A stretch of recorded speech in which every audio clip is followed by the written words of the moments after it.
Querido Deus, obrigado por mais eh, um sábado, mais uma semana eh, se, que se terminou e obrigado por ter nos guiado até aqui. Obrigado pelo momento de estudo e de comunhão. Pedimos a tua presença neste momento, que possamos estudar com atenção aquilo que temos escolhido hoje. E assim oramos no nome de Jesus. Amém. Mais uma pessoa, seja muito bem-vindo. E as demais pessoas já dei as boas-vindas. Muito obrigado por estarem aqui. Hoje vamos ler um artigo, assim como vocês já viram no anúncio, que chama Trump como Alexandre o Grande. Aí tem um subtítulo, né? Uma teoria que explica o Irã e tudo mais. Ahm, Já vou adiantar, a gente não vai falar de Irã, ou pelo menos não muito, mas eu acho que o foco do artigo não é tanto nos eventos atuais. É sim, de certa forma, mas o que mais me interessa é o contexto, vamos dizer, a explicação que esse artigo dá de onde encaixar Trump na história. Chegou mais uma pessoa, muito obrigado, muito bem, seja muito bem-vindo. Eu vou compartilhar a tela e eu vou apenas resumir alguns parágrafos iniciais, algumas coisas a gente vai ler, e mais para frente, lá para terceira, lá para a quarta página, mais ou menos, a gente vai começar então a fazer a leitura propriamente dita e comentar também. Tá? Aí eu vou precisar da participação de vocês, mas por enquanto a gente vai começar apenas resumindo. Eu vou compartilhar a tela e vocês só me deem um minutinho que eu já vou fazer isso aqui.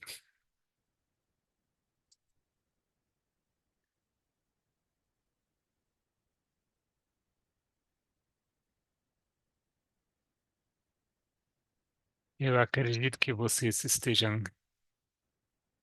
vendo. Deixa eu só destacar aqui. Ok. Ahm, Deveria aparecer para vocês a tela compartilhada com uma miniatura minha no cantinho. Se tiver mais um vídeo, uma imagem e vídeo minha, vocês têm que diminuir para não bloquear a vista, tá? Espero que funcione para vocês. Aqui a- vocês estão vendo a minha tela compartilhada, imagino, tá? Vocês podem também dar feedback aqui no chat se quiserem. Sim, ok. Então, esse artigo é de uma revista que eu não conhecia, não sei, Notus ou Not Us, é alguma coisa de notícias dos Estados Unidos. Algo assim, é do mês passado, quase ao dia. O artigo, o título é, já lemos, e aqui tem um subtítulo deles que diz Hegel entendeu tudo há 200 anos. E logo mais vamos falar mais sobre esta pessoa, o Hegel. E o artigo basicamente dá uma introdução. Pode ler aqui, né? É difícil precisar exatamente quando aconteceu, mas gradualmente, à medida que o presidente Donald Trump entrou no segundo ano do seu segundo mandato, um senso de otimismo retornou ao lado democrata. Por quê? Eu vou resumir isso apenas dizendo que ele fez muitas coisas que não têm sido recebidas bem, que não são populares. Uma delas vamos mencionar guerra no Irã, não? E, enfim, e agora se aproximando essas eh, eleições do meio termo, diz aqui o Hakeem Jeffries, né, que é o líder da minoria, né, na Câmara. Ele diz que os democratas da Câmara estão à beira de uma retomada, né? Ele está sendo bem otimista e, e o autor aqui ele concorda que realmente não está indo muito bem para Trump, etc. Um, Agora, o que é importante é que precisa se colocar isso no contexto, não? Então, aqui já marquei, grifei uma primeira frase que eu queria ler, né, que diz assim: mas muitos democratas estão perdendo a visão do todo, não? A visão geral, por causa de detalhes. E vocês lembram que uma das estratégias, né, da direita, né, o Steve Bannon eh, que eles chamam de inundar a zona, não? E de que se trata, né? De manter a oposição, manter os jornalistas, repórteres bem ocupados com tudo vale, né? Sejam escândalos, sejam distrações, sejam posts polêmicos, sejam memes, né? E tudo que seja legislações, né, inúmeras legislações que estão eh, que vão chamar atenção, né, que vão atrapalhar, isso tudo, né, é levado à justiça e se luta por aquilo e contra aquilo e às vezes tem um pequeno sucesso. O Trump tem que parar de construir aquele salão de baile dele. Enfim, tem tanta coisa, não, mas diz aqui os democratas estão perdendo a visão do todo por causa de detalhes, não? Sim, o próprio Trump pode logo cair em desgraça, mas ele e seu governo colocaram em movimento mudanças de longo prazo que estarão conosco em um futuro previsível.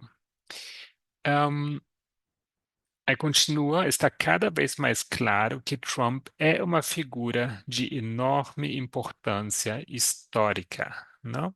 Por mais que a gente não simpatize com ele, a gente precisa reconhecer isso, não? Ele é de enorme importância histórica e está remodelando a América e o globo de maneiras que não serão facilmente desfeitas por vitórias democratas em eleições futuras, tá? Então, isso aqui é logo uma observação muito importante que o autor faz, tá?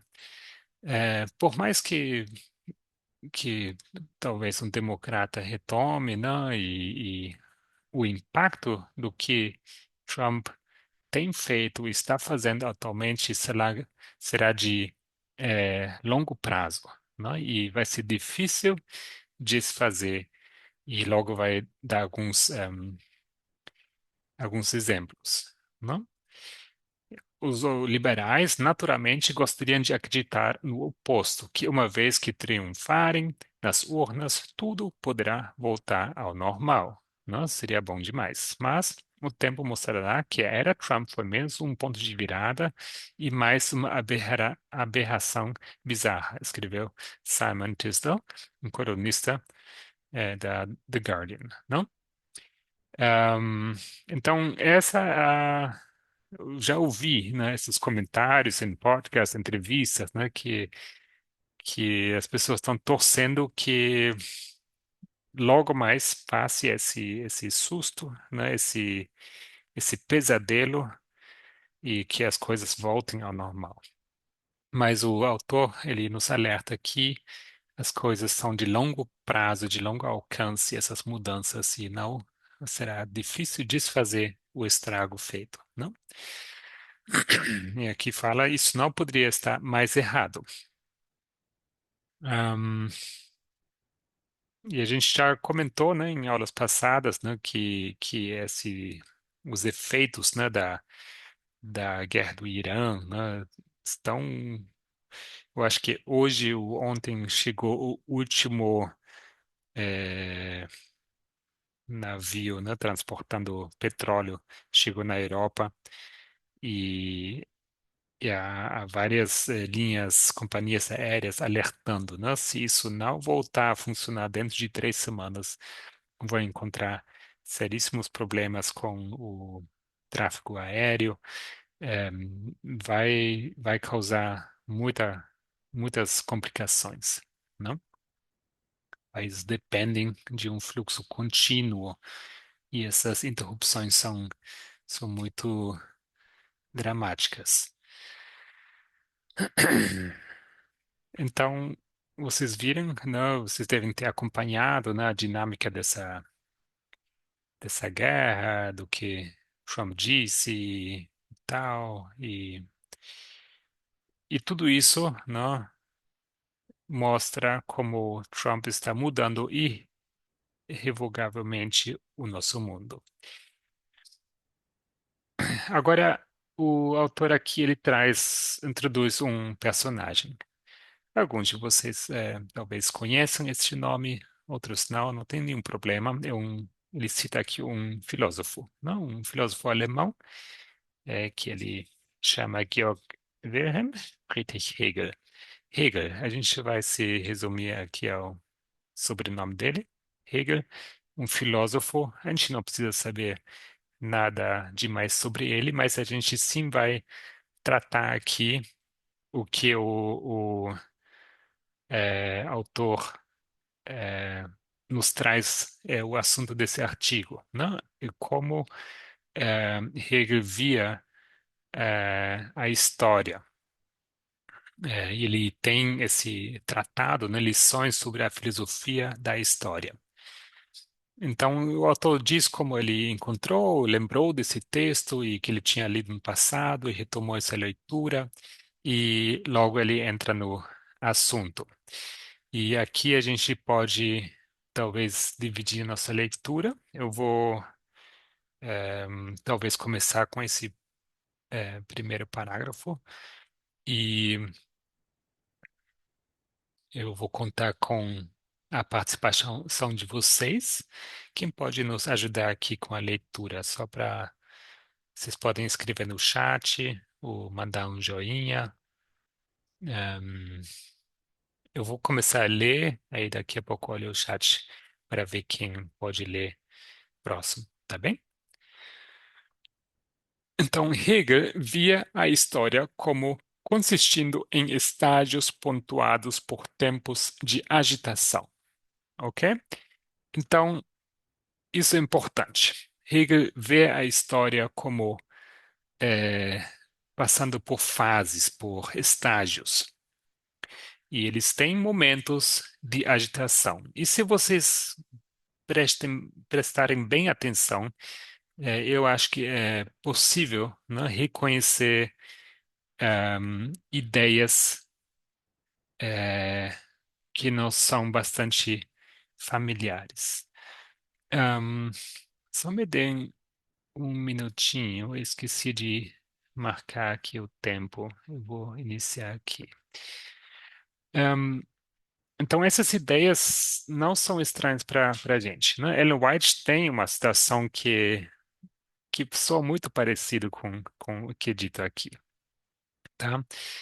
Então, ele via a história como consistindo em estágios pontuados por tempos de agitação. Ele atribuía ao que chamava de indivíduos histórico-mundiais um papel especial em estimular a transição de uma era para outra, tá? E essa expressão aqui, indivíduos histórico-mundiais, vai aparecer repetidas vezes na nossa leitura, tá? É, como vocês como poderíamos formular diferente? Nós são pessoas de grande importância, né, que mudam o rumo da história do mundo, não? Indivíduos histórico-mundiais têm um papel especial em estimular a transição de uma era para outra. Esses indivíduos não compreendiam necessariamente todo o impacto do que estavam fazendo e suas ações, embora transformadoras, não resultavam necessariamente nos resultados que pretendiam, ok? Trump, passei a acreditar, é exatamente um indivíduo assim. Ele está acelerando a transição de uma era histórica para outra. É muito improvável que os resultados finais se alinhem com seus objetivos ideológicos exatos, mas eles serão profundos, e o mundo nunca mais voltará ao que era. Deu para entender bem esse parágrafo? Alguém quer talvez colocar em uma frase própria do que a gente acabou de ler? Quem nos ajuda aqui?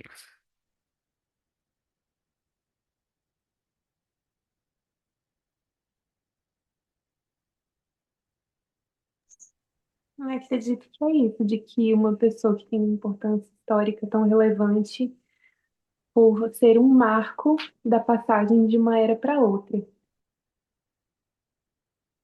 Uhum. Eu acho também importante que o impacto ele acontece mesmo não se alinhando com o que a pessoa talvez havia imaginado, né? O que queria alcançar, né? Às vezes a pessoa tem uma certa ideia, né, do que vai conseguir, mas não vai ser bem como imaginava, mas o impacto vai ter, não? Obrigado. Então, Hegel, ele nasceu lá em 1700 e, deixa eu ver, 1770, ok? E ele escreve no início de 1800, dividiu a história em três estágios principais, ok? Isso achei importante. Vamos prestar atenção aqui. Ele divide a história primeiro no estágio asiático oriental, não? A era antiga, no qual apenas o governante possuía liberdade. Em seguida, houve um estágio grego e romano, no qual algumas pessoas eram livres, mas os escravos não. E finalmente houve um estágio germânico-cristão, no qual todos os cidadãos de uma nação alcançavam liberdade. Hegel dividiu ainda os estágios germânico-cristãos no século de bárbaros, nos anos católicos, do Sacro Império Romano e nos anos protestantes, sua era, e de estados soberanos. Ok? Então, apenas vamos aqui ressaltar que Hegel entende que divide a história nessas três eras até o tempo dele, não? Onde há um grau crescente de liberdades e de aqui chegando ao tempo dele, né, de estados soberanos, não? Começa-se com um imperador, basicamente, não um monarca, e depois temos estados soberanos.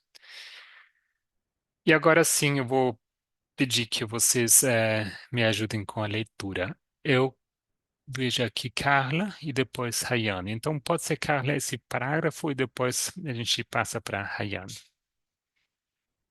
O mundo, acreditava Hegel, passa de um estágio para o outro por causa de conflitos contínuos.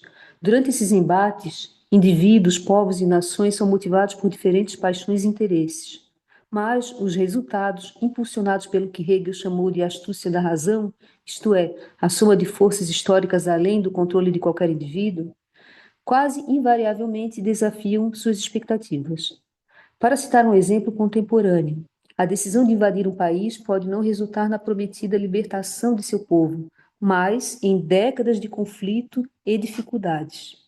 Esses embates eventualmente atingem um ponto onde só podem ser transcendidos através de uma mudança significativa que resulta em um novo estágio da história. E quando o mundo, na frase de Hegel, está maduro para o desenvolvimento.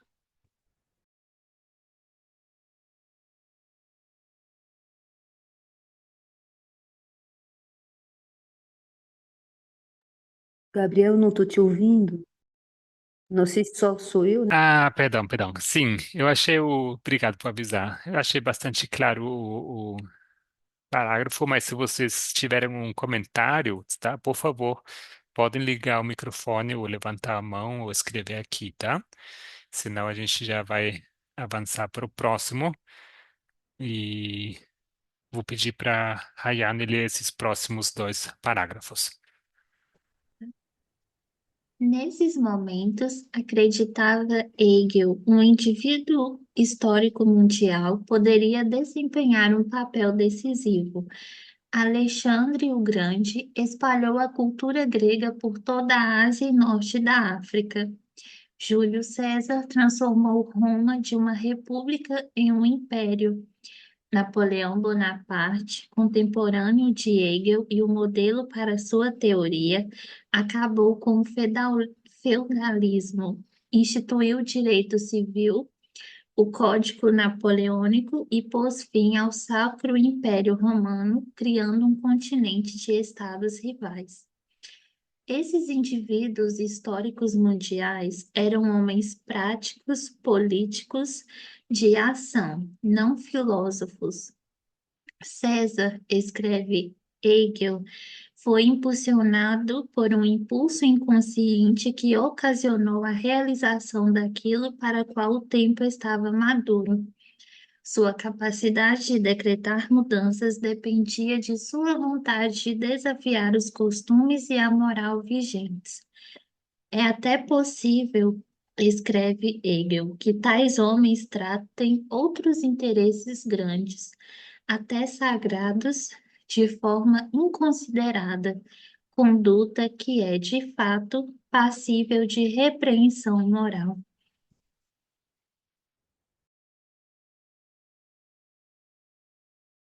Quem quer nos ajudar a resumir isso aqui ou talvez traduzir, né? Porque agora começa a citar o próprio Hegel e o idioma dele nem sempre é tão claro. Embora que eu acho que deu para entender, mas tenha dado para entender, mas talvez alguém quer comentar sobre esses dois parágrafos. O que que vocês entenderam?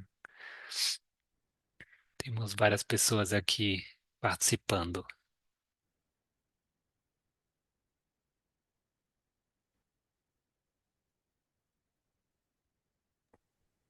Eh, yo no estoy seguro si comprendo a citação, mas quando aí fala de um impulso inconsciente, eh, penso nisso de que se fala de o espírito dos tempos. Não sei se está querendo falar disso, mas essa sensação que me dá como que não é algo só da pessoa, sino que o tempo está maduro e impulsa a pessoa a desafiar essa, aí fala, costumes e moral vigente. Como Ok. que o tempo prepara um tipo de pessoa assim. Isso que eu compreendo, não estou seguro. E que é bem alinhado com a gente tem visto em artigos recentemente também, não? A gente viu o caminho que levou a Trump, né? Que começou lá em 1989, segundo o artigo, não? Carol, você queria comentar? Eu acho que vocês falaram, né, os pontos principais, essa questão que chama a atenção, que o Matias citou, né, para o qual o tempo estava maduro. É interessante que hoje também no estudo, Parminder estava falando, né, sobre a volta de Jesus, de que não se trata de, não tem a ver com a moralidade das pessoas, como a gente pensava, né? Digamos que, será que Jesus não voltou porque os mileritas não eram suficientemente bons? Ou porque ainda não tinha chegado à plenitude dos tempos, né, para a segunda vinda de Jesus? Assim como Ellen White também fala sobre aquele primeiro capítulo lá do Desejado de Todas as Nações, ela fala muito sobre esse mesmo tema, a plenitude dos tempos. Porque As pessoas sabiam que Jesus estava próximo a vir, porque, segundo a profecia, né, Roma estava ali governando e tal. Então era o tempo de oportunidade. E uma coisa que você chamou atenção também mais cedo, falando, né, sobre que não necessariamente é de propósito que ele faz isso, né? Ele simplesmente vai lá e se aproveita do cenário que está completamente montado para ele, que é aquilo que você falou agora, né, do artigo de 1989, foi o ano que nos trouxe Trump. Todas aquelas mudanças dentro dos Estados Unidos, da política, da estrutura, que permitiam que ele se instalasse ali e está fazendo o que está fazendo agora. Obrigado. Sim, assim, teria sido talvez bom se eu tivesse trazido as citações que me vêm à mente quando eu leio isso aqui, né? Porque é quase em, palavras que a gente conhece do Espírito de Profecia. Daria para pensar que talvez a Ellen White, ou pioneiros, tenham tido contato com os escritos dele, não? Mas eu acho que não é sobre isso, é sobre que o Hegel ele reconhece um certo padrão na história do mundo, e a gente não precisa concordar com a maneira como ele divide, né, essas eras, mas é sobre ele entender que existem eras que chegam ao seu fim. Aí, quando chega ao fim, aparece alguém que ele chama de indivíduo histórico mundial, não? E às vezes, sem essa pessoa saber, acaba desempenhando um papel crucial para empurrar a humanidade para a próxima era. E aqui no final, isso eu acho relevante também, que ele fala, tais homens podem até tratar outros interesses grandes, não? Até sagrados, de forma inconsiderada, né? Então, talvez eles têm eles não defendem nem um pouco, né, os direitos humanos, ou a democracia, ou a paz, né, de verdade. Não, estão um pouco interessados nessas coisas, né, que é repreensível, né, mas não deixem de desempenhar um papel crucial na história. E aqui a gente vê um retrato do Hegel, né, e ao lado de Napoleão. Ahm, Renilde. Então, por favor, leia para nós os próximos dois parágrafos, que está marcado em verde, aqui é um, e depois segue logo o próximo. Tá bem. Esses líderes frequentemente deixam morte e destruição em seu rastro. Para alcançar seus resultados, Hegel escreve: eles devem pisotear muitas flores inocentes, despedaçar muitos objetos em seu caminho. Para muitos de seus contemporâneos, eles podem parecer monstros. Eles parecem ter feito tudo sob o impulso de alguma paixão, algo mais grandioso, algum desejo mórbido. E por conta dessas paixões e desejos, não teriam sido homens morais. Hegel via. Continuar? Sim, pode continuar. Hegel via os estágios da história como uma progressão natural em uma direção positiva. Mas despojado desse otimismo iluminista, os paralelos com os dias de hoje são consideráveis. Quando Trump surgiu no cenário político em 2015, ele entrou em um mundo onde um consenso que prevalecera por décadas estava se desfazendo rapidamente. Esse consenso tinha vários nomes e premissas que se sobrepunham. O componente econômico atendia por neoliberalismo ou liberalismo de mercado e consistia na crença de que os Estados Unidos e o resto do mundo poderiam alcançar paz e prosperidade através do livre fluxo de mercadorias, capital, moeda e trabalho. Sua conquista máxima foi a Organização Mundial do Comércio, que começou em 1995. Muito obrigado, Renilde. Alguém quer comentar? Uhum. Que talvez é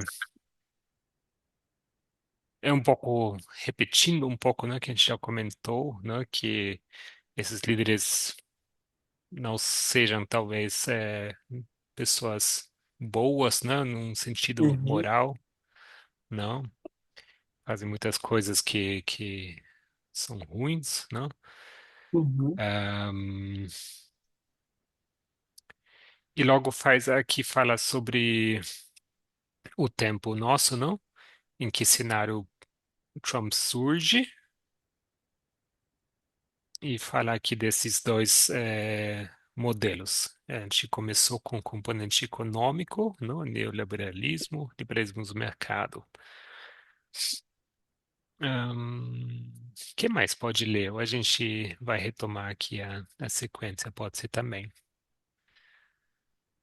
Pode ser. Carla, você continua com Posso, esse parágrafo? E posso os ler, sim. próximos dois? Uhum. O componente geopolítico era internacionalismo liberal, um conceito que remontava ao Woodrow Wilson, mas que os Estados Unidos começaram a colocar em prática após a Segunda Guerra Mundial. Sua premissa era de que os Estados Unidos poderiam manter a paz, incentivando agressivamente o capitalismo e a democracia, através da disseminação de instituições neoliberais, mas, se necessário, através da intervenção militar, e que poderiam prevenir ou resolver conflitos através de acordos, como o Tratado de Não Proliferação Nuclear e organizações internacionais como as Nações Unidas, OTAN e a União Europeia.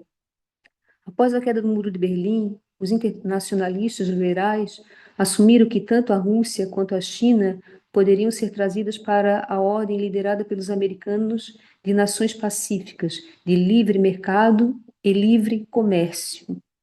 Talvez só No um início, breve comentário, cara. Não, assim, esse é o mundo em que a gente cresceu, não? O que nós conhecemos, não? Estados Unidos desempenhando um certo papel, não? É, muita é, é, diplomacia, mas quando necessário intervenção militar, não? Tratados, Nações Unidas, né? O mundo que a gente é, cresceu, não? É exatamente este. Agora existe uma transição aqui. Desculpe, cara, pode continuar. no início dos anos 2000, esse consenso foi vítima de uma série de fiascos históricos. As invasões americanas falharam no Iraque e no Afeganistão. A Grande Recessão lançou dúvidas sobre a confiabilidade do livre mercado. Fronteiras porosas levaram a um aumento vertiginoso da imigração ilegal nos Estados Unidos e na Europa. O medo dos migrantes fundiu-se com o medo dos ataques antiterroristas islâmicos. Planos de expansão da OTAN provocaram a Rússia a entrar em guerra na Geórgia e na Ucrânia. A entrada da China na OMC causou uma perda massiva de empregos fabris nos Estados Unidos e na Europa Ocidental. E, longe de se tornar uma democracia liberal, Pequim permaneceu uma ditadura que ameaçava seus vizinhos. Quando os líderes políticos estabelecidos não reconheceram que a velha ordem estava se desintegrando, políticos e movimentos populistas surgiram na esquerda e na direita, que o fizeram. E o mais importante deles foi Trump e seu movimento MAGA. Muito obrigado, Carla. Alguém quer comentar? Tem muita informação aqui. Eu acho muito interessante, né? Mas ao mesmo tempo é uma história que a gente conhece bastante bem. Alguém quer comentar sobre? Pois é, ali menciona, né, que a gente está vivendo pelo que eu entendo, né, e até hoje ainda, no capitalismo financeirista, que tem como ideologia o neoliberalismo, e que tem como ferramenta ali, o motor dele, esse livre comércio. E isso tudo está num processo que está se ruindo, está se vendo, né, que não funcionava como se entendia, segundo uma tal democracia, né, bem entre aspas, liberal. E aí Trump vem e explica ali os próximos, né, uma outra ideia, né, de fazer um comércio que para ele é justo, mas na verdade ele quer voltar a uma era de protecionismo. Se vocês lembram, existe uma frase, né, que caracterizou a, a atitude, né, a postura europeia, especialmente alemã, né, durante muito tempo, que essa frase em alemão rima, né, mas seria como mudança através do comércio, né? Foi por isso que começaram a importar gás para a Europa, né? Montaram os gasodutos da Europa da Rússia até a Europa. Ehm, Cientes, né, que Rússia era longe de ser assim um estado democrático e tal, mas, né, acreditando que através, né, desse comércio que a influência boa, né, iria prevalecer e eventualmente levar a uma mudança, né? E aqui no final fala no contexto da China, né, longe de se tornar uma democracia liberal, Pequim permaneceu uma ditadura que ameaçava seus vizinhos, né? Porque aqui fala que eles pensavam que Rússia e China poderiam ser trazidas para a ordem liderada pelos americanos e nações pacíficas, né? Ahm, então, essa estratégia não deu muito certo, se a gente vê isso no escopo de várias décadas. E aqui falando, né, de problemas que realmente presenciamos e que são resultados de políticas de várias décadas, né? E Trump chega e se aproveita do momento, né? O tempo está maduro, né? Realmente existem uma situação complicada, né? Com imigração, não é assim para falar mal de imigrantes, mas que isso tem sido um desafio para os países europeus e outros, não? Isso é fato, não? É, enfim, o restante eu acho que vocês conhecem bem. Agora peço para Rayane. Se alguém quiser entrar na leitura, pode colocar no chat aqui, tá bom? Ahn, quando os líderes, pode ler aqui. É para ler quando os líderes? Ah, não, não. Sim, Ah, porque eu acho que a Carla já leu isso. tem razão. Ela leu, então você pode ler esses próximos dois que estão marcados em verde. Tá. Em uma entrevista de 2018 ao Financial Times, o ex-secretário de Estado Henry Kissinger, que certamente conhecia Hegel, disse: Acho que Trump pode ser uma daquelas figuras na história que aparecem de tempos em tempos para marcar o fim de uma era e forçá-la a desistir de suas velhas pretensões. Isso não significa necessariamente que ele saiba disso ou que esteja considerando qualquer grande alternativa. Pode ser apenas um acidente. Trump pode ou não ter compreendido totalmente o que estava fazendo, mas ele sentiu clara e corretamente que o mundo estava em um ponto de virada, o qual ele encapsulou em sua promessa de tornar a América grande novamente. Em seu primeiro mandato, ele mirou diretamente nas pretensões do neoliberalismo e do internacionalismo liberal. Rejeitou o ideal do livre comércio e boicotou a OMC. Instituiu tarifas e negociou acordos bilaterais e trilaterais, desafiando os preceitos de livre mercado do seu próprio partido. subsidiou e protegeu indústrias que considerava vitais. Começou a construir um muro na fronteira. Deu pouca importância ao sistema de alianças e instituições pós-Segunda Guerra Mundial, incluindo a ONU e a OTAN. Denunciou as guerras eternas no Iraque e no Afeganistão, que pretendiam espalhar a democracia. Negociou o fim da guerra no Afeganistão. Muito obrigado. Vamos continuar direto com a leitura. Rinilde, pode ler também 2 parágrafos. Então, isso foi sobre o primeiro Sim, mandato, Gabriel. não? Agora é o segundo. Sim?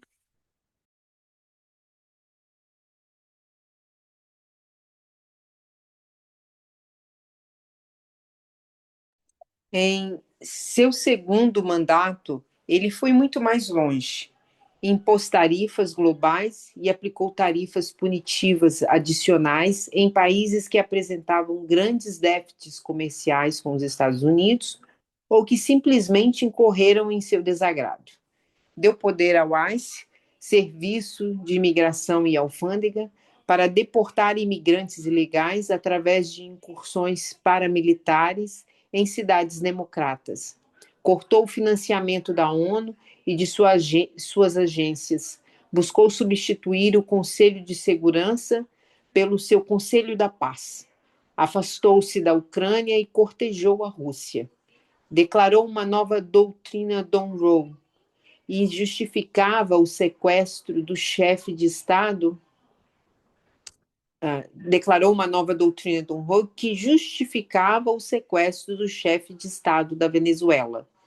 Na Venezuela e no Irã, iniciou ações militares para espalhar a democracia, para não.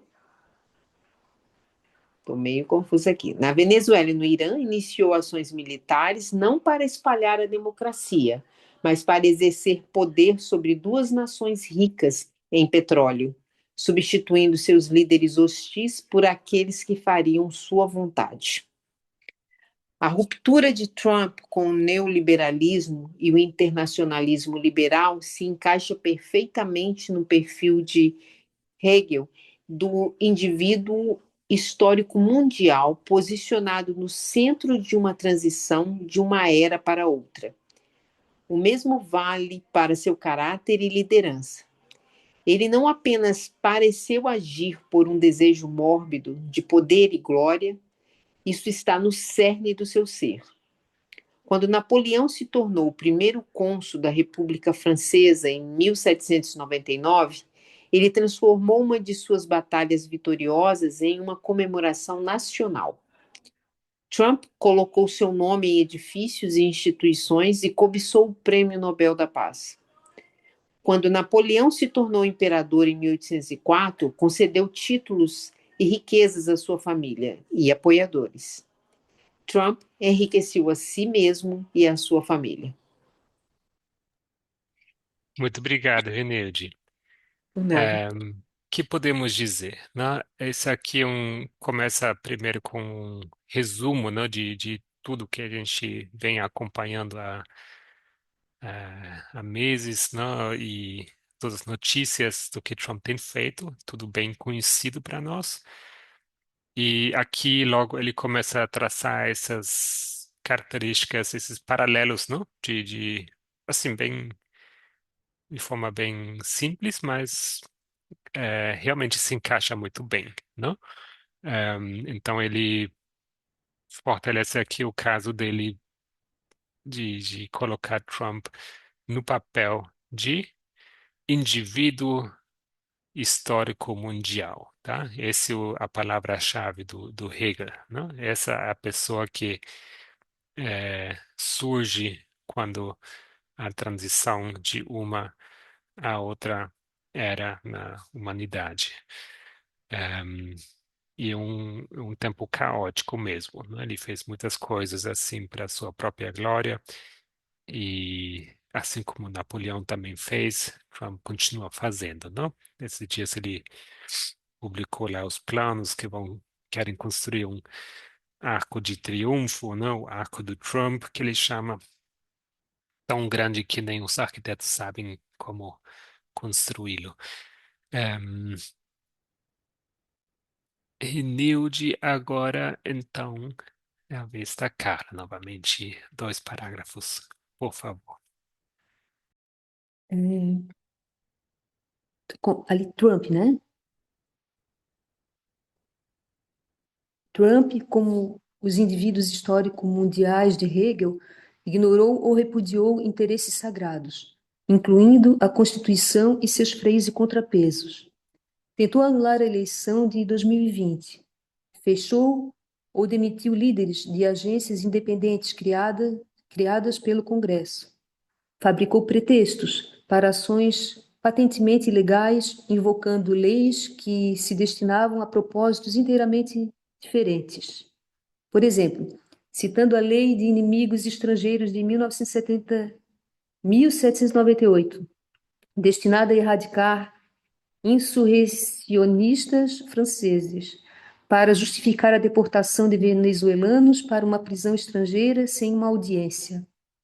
Suas ações, que incluíram chamar imigrantes somalis de lixo e menosprezar uma repórter como porquinha, foram, no jargão de Hegel, odiosas e merecedoras de repreensão moral. Quando César derrotou seus inimigos, Hegel escreveu: eles tinham a forma da Constituição e o poder conferido por uma aparência de justiça do seu lado. Como César, Trump se vê acima da moralidade ou da lei comum. Na sequência de sua invasão da Venezuela, o The New York Times perguntou a Trump se ele via algum limite para o seu uso global do poder. Sim, tem uma coisa: minha própria moralidade, minha própria mente. É a única coisa que pode me parar, respondeu ele. Eu não preciso do direito internacional. Essa disposição de desafiar a lei e a moralidade e de buscar o poder e a glória implacavelmente tem sido parte integrante dos indivíduos históricos mundiais e de sua capacidade de detonar ideias e instituições desgastadas. Obrigado, Carla. O que vocês acham até aqui da leitura das ideias apresentadas? Queria também ouvir as outras pessoas. Temos aqui algumas. Vocês estão conseguindo acompanhar? É muito texto. Queria ouvir vocês um pouco, antes da gente continuar nossa leitura.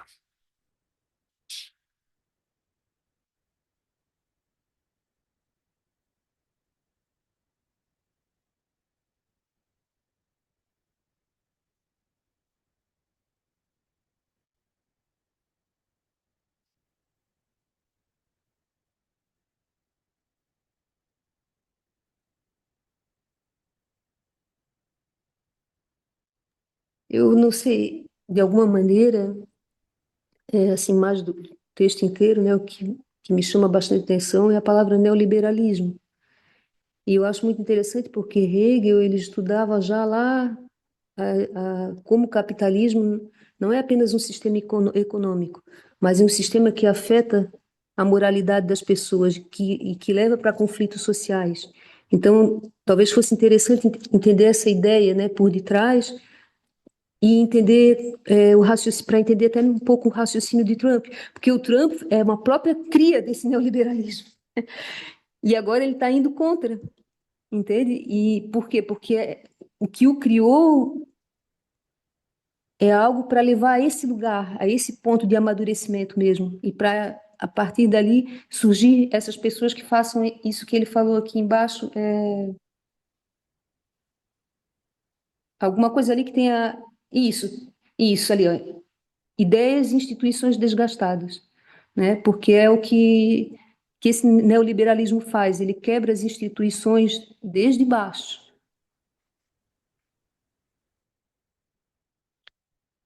Obrigado, Carla. Mais alguém? É talvez uma forma de... Ah, desculpa, pode... Pode falar. Pode terminar seu raciocínio.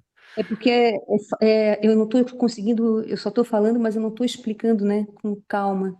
E aí teria às vezes que ser até um estudo, né, para explicar por que esse neoliberalismo quebra torna essas instituições desgastadas, né? Essas instituições que antes olhavam para o coletivo com essa visão, essa ideia neoliberal, ela passa a ter a sociedade de um modo geral, né? Ela passa a ter uma decomposição social. Ela passa a pensar no indivíduo como empreendedor de si. E esse empreendedor de si, ele vai para todas as esferas, entende? Institucionais. Então, aquela ideia de pensamento coletivo, de sociedade que se ajuda, ela cada vez mais vai se desintegrando, até a chegar a esse momento que você, né, o outro é meu inimigo, meu concorrente, entende? Que é de onde mesmo o próprio Trump surgiu, né? O Trump é o puro suco de uma sociedade que viu a importância de um empresário estar no lugar daquele, né? E agora ele está fazendo o que ele está fazendo, né? Querendo voltar uma época anterior, mas é uma época que também não funciona. Não é como os socialistas, vamos dizer assim, pensam que seria, né, o comércio justo, como se conseguiria tentar resolver um pouco essa crise tão grande, né, econômica, que, como Hegel fala, não é apenas econômica. Ela é dialética, ela é estrutural, ela é moral, ele abre esse leque para mostrar que essa parte do econômico não é só isso, né, ela afeta, assim, em todos os âmbitos. Eu acho, obrigado pelo comentário, cara. hum, eu acho que como eu li esse artigo até aqui, não, o artigo não tanto trata de explicar o porquê, não por que Trump faz o que ele faz. Mas o que esse artigo que eu gostei bastante até aqui é que ele coloca Trump num certo contexto histórico. Ele coloca ele no nosso tempo e, em consequência, tudo o que você comentou acaba se aplicando, não? Mas o próprio Trump hum, não tão importante o que ele pensa, o as convicções dele, ele vai desempenhar um papel que vai ultrapassar tudo o que do que ele professa querer e em que ele acredita, não? O impacto que ele está causando surge no momento decisivo da história, né? Que o como que se diz, o autor reconhece como sendo um momento importante, decisivo, não? Uma transição. Carol queria comentar. O que tinha me chamado a atenção também nesse parágrafo foi isso que você destacou aí de vermelho, né? Não sei se você Uhum. gostaria de falar sobre isso. Pode falar. Lembro aí nos artigos que a gente tem postado, tem vários artigos que a Penny colocou que mostram como setores que apoiavam o Trump, como o Tucker Carlson, né? Eles não estão nada gostando da invasão, não apoiaram de maneira nenhuma a invasão ao Irã. Então, estão realmente fazendo muitas críticas ao Trump, né? Chegando a afirmar que ele agora seria uma figura como o anticristo. E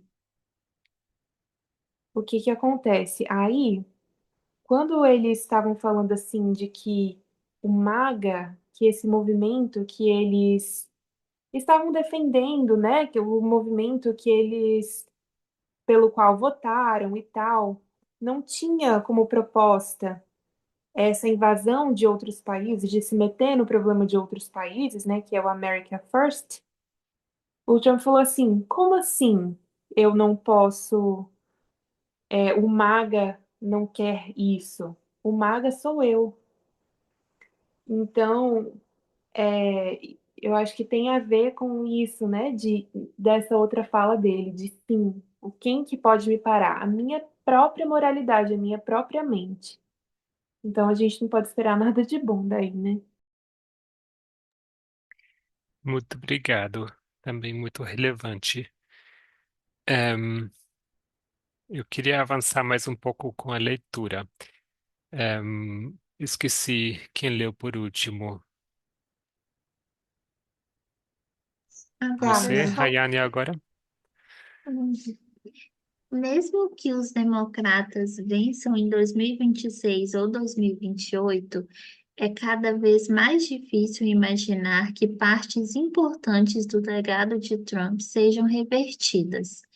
Dados os desequilíbrios recorrentes na economia internacional, poderia algum futuro presidente realmente ressuscitar o velho sonho do livre comércio?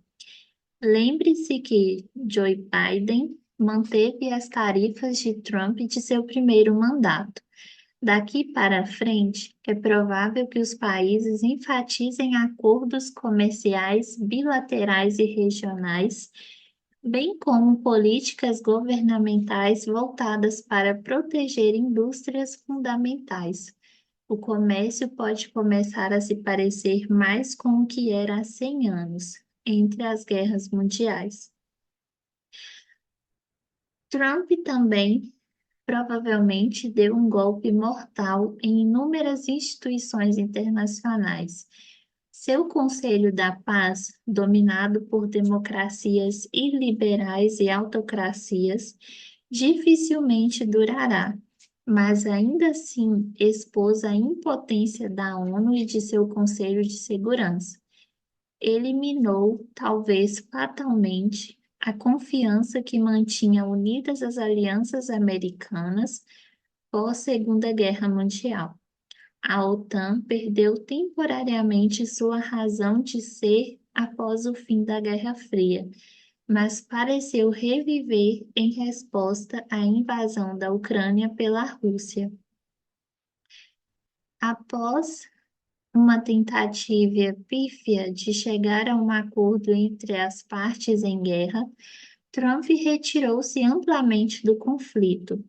No momento em que Trump deixar o cargo, a defesa da Ucrânia pode ter se tornado uma causa perdida, e com ela o vínculo entre os Estados Unidos e seus antigos aliados da OTAN. Para piorar as coisas, Trump enviou sinais mistos sobre seu compromisso com o artigo 5, que exige que os países da OTAN venham em auxílio de qualquer membro que seja atacado. Os aliados asiáticos da América, que dependem de nosso guarda-chuva nuclear, tomaram nota. Obrigado. Em, então aqui já fala, né, sobre mesmo que os democratas vençam, né, é difícil desfazer esse estrago, né? A gente tem que realmente tem que ver que muitas coisas são processos judiciais, né? Se você não tomar a mesma atitude agressiva, não, para desfazer, que eu tenho dificuldade de imaginar que os democratas façam, né? Então essas coisas vão permanecer instaladas por muito tempo. E o dano está feito, né? Porque é, é difícil reconstruir a confiança destruída, né? Ele perdeu muita. Os Estados Unidos perderam muita credibilidade, né? Em vários âmbitos, não? Ehm, e realmente ele não fez questão de poupar ninguém, mesmo aliados de longa data, né? Isso é uma coisa que não é fácil de reparar isso, não? Porque mostrou-se que pode acontecer, então quem garante que não vai acontecer de novo, só porque tem uma data democrata e depois, não? Então as coisas mudaram sim, para sempre, não?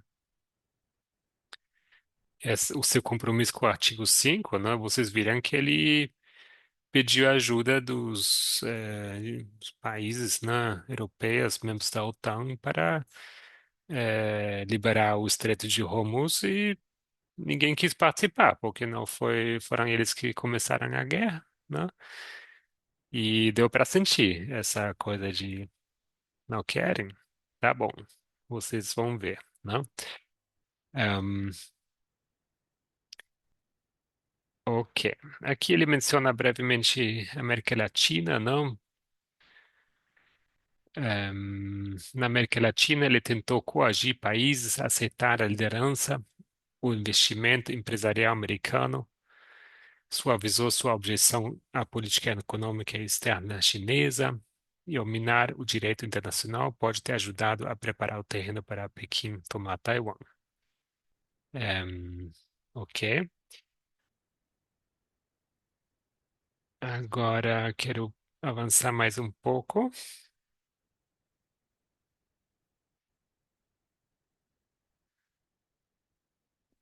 Eu acho que isso aqui é interessante. Podemos ler também. Quem seria agora Enilde? Você pode Uhum. ler, por favor? Eu vou marcar esses dois parágrafos, tá? Ambos eu acho que são interessantes. Tá bem. O que o primeiro-ministro canadense Mark Carney chamou de potências médias já começou a se virar por conta própria. O novo primeiro-ministro do Japão prometeu reescrever a constituição do país pós-Segunda Guerra Mundial, que comprometia o Japão com o pacifismo. França, Alemanha e Canadá tentaram melhorar as relações com a China. A diplomacia internacional e a rivalidade militar, assim como o comércio internacional, estão se tornando mais anárquicas e menos previsíveis. É difícil ver como essas mudanças, uma vez em curso, poderiam ser revertidas pelos sucessores de Trump. Resultados que seriam inimagináveis há 10 ou 15 anos são agora concebíveis. Aqui em casa, os fundamentos da nossa democracia, o Estado de Direito, o respeito pelos resultados eleitorais, a imprensa livre, agora parecem instáveis. No fronte econômico, poderíamos vivenciar outra grande recessão devido ao comércio restrito, à remoção de regulamentações sobre bancos e criptomoedas e à redução de oportunidades de emprego pela inteligência artificial. Poderíamos até ver o dólar perder seus status como a principal moeda de reserva global.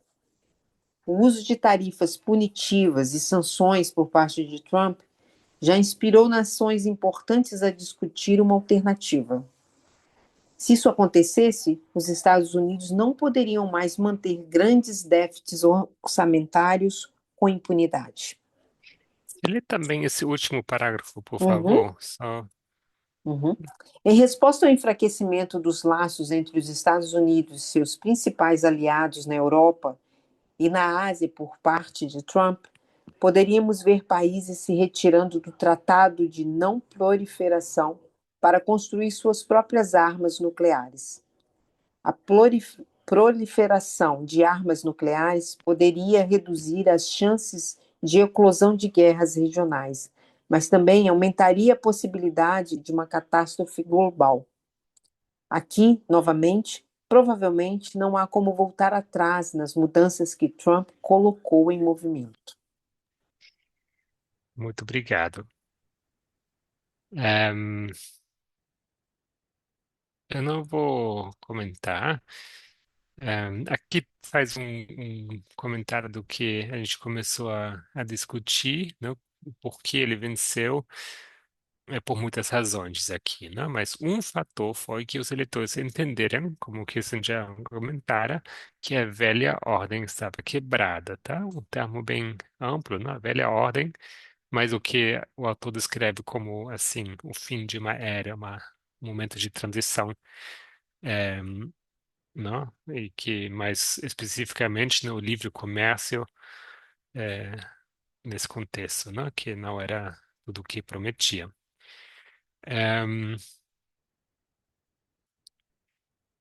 Ok. O livre movimento de capital contribuiu para o esvaziamento da indústria no Ocidente, né? Vocês viram que uma das condições de Trump foi, né, que as empresas americanas teriam que produzir nos Estados Unidos novamente.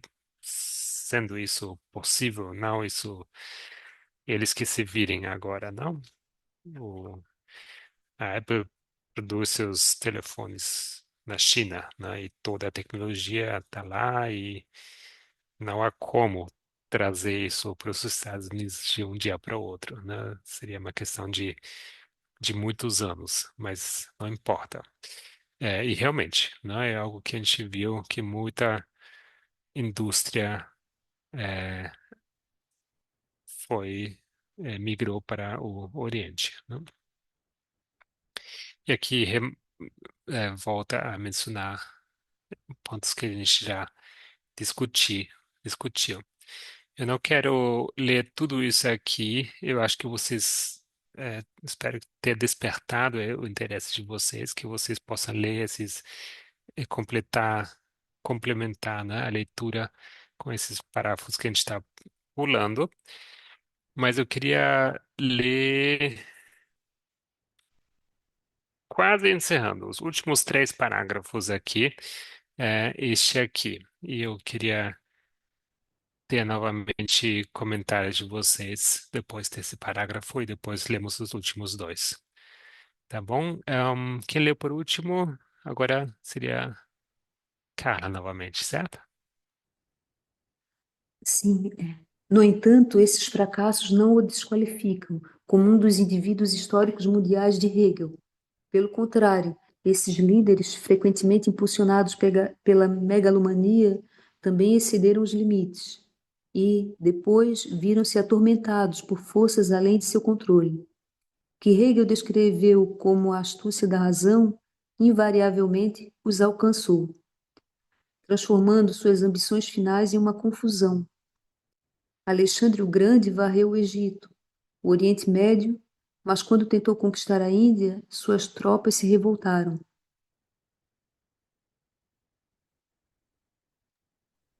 O que que vocês acharam desse parágrafo aqui? Em, eu queria que dar mais uma oportunidade para vocês comentarem. Tem várias pessoas aqui.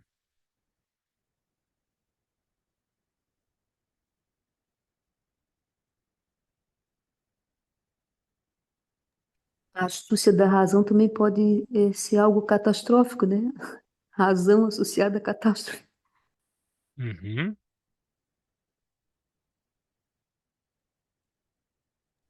Então, a gente vê aqui o que eu vou falar, né? Aí vocês podem comentar se isso se aplica ou não, mas aqui o fim, né, desses indivíduos históricos mundiais, né, tem sido dramático, né? E aqui diz quando Alexandre o Grande varreu o Egito e o Oriente Médio, eh, mas quando tentou conquistar a Índia, suas tropas ehm, se revoltaram. Peraí, Una ambición completamente desmedida y las personas, exato. las personas comunes no son como estos caras. No están dispuestos a perder todo por un sueño imposible de sostener con el tiempo. Não? Quando eles excedem seus limites, não? Eles vêm-se atormentados pelas forças além do seu controle, né? E as tropas se revoltam. Isso, assim, vou falar que me lembrou de Daniel 11:45, né? Onde ele fala que virá o seu fim e não haverá quem o socorra, não? Que o mais grandioso, né? Que fala aqui de megalomania, né? É, o fim, assim, é trágico, né?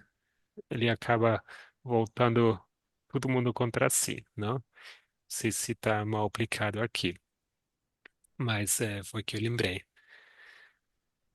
Ehm, tá bom? Vamos ler os últimos parágrafos aqui e com isso a gente vai encerrando. Vocês podem ainda comentar. Ehm, Pode ser você, Carla, os últimos parágrafos? Sim. Napoleão sofreu uma grande derrota quando tentou expandir seu império para a Rússia. Ele passou seus últimos anos no exílio.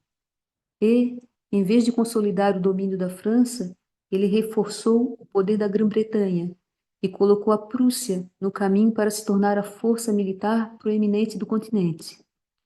O padrão soa familiar? Trump nos empurrou para um novo estágio da história, mas é um estágio no qual, por causa dos seus excessos, a América pode encontrar-se diminuída e desempoderada. Quem quer que vença a Casa Branca em 2028 herdará uma economia internacional fragmentada, alianças rompidas e adversários encorajados, sem mencionar um eleitorado dividido e colérico. Esse presidente e os presidentes por muitos anos vindouros estarão operando em um mundo difícil e perigoso, um mundo que Trump refez.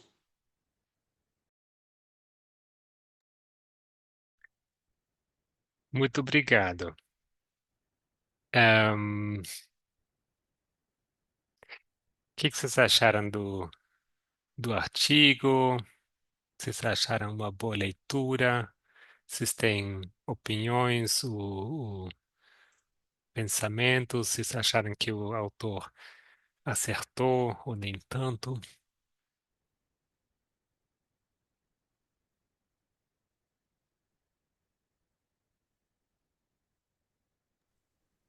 Olha, Gabriel, Uhum.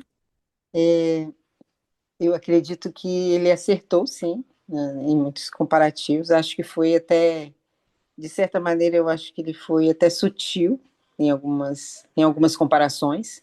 Acho que Trump teve ações assim muito mais fortes e contundentes, às vezes, para serem comparadas.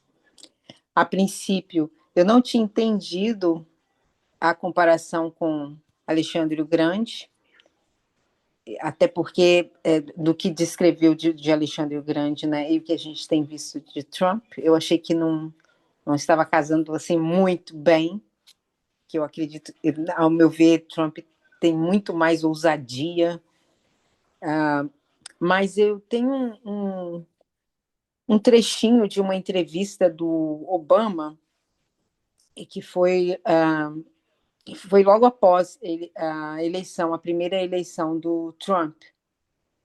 E já a visão que o Obama tinha do que poderia acontecer ao país devido a ser exatamente esta pessoa, ser o Trump.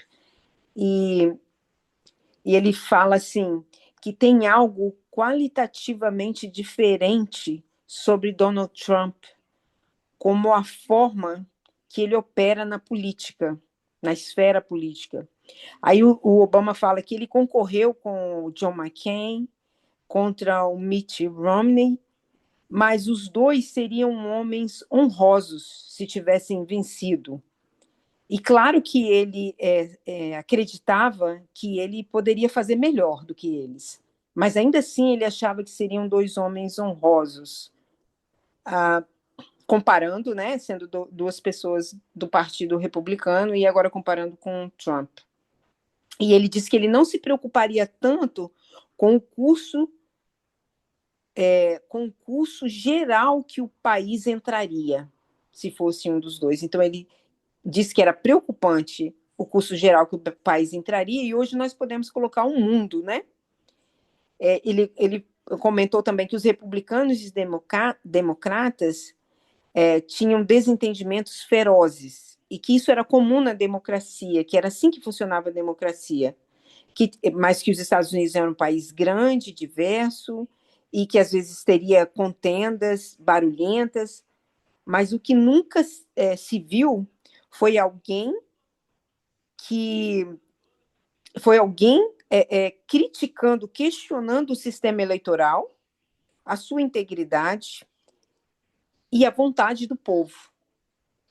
Então, ali é todo um começo do Trump, né, se a gente for observar também nos artigos que nós temos lido, que tudo começa ali, que ele é uma pessoa bem diferente dos outros, como a gente tem visto agora do indivíduo histórico mundial, né? Ele se coloca realmente como um indivíduo descrito aí pelo Hegel como um indivíduo histórico mundial.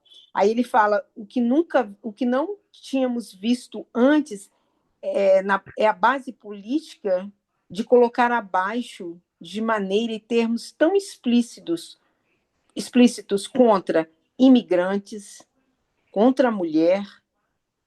Aí ele fala dos imigrantes muçulmanos, americanos, né, e de todo tipo de imigrante, e fala da mulher, que a mulher é descrita não em termos do seu intelecto ou caráter, mas uma pontuação de 1 a 10.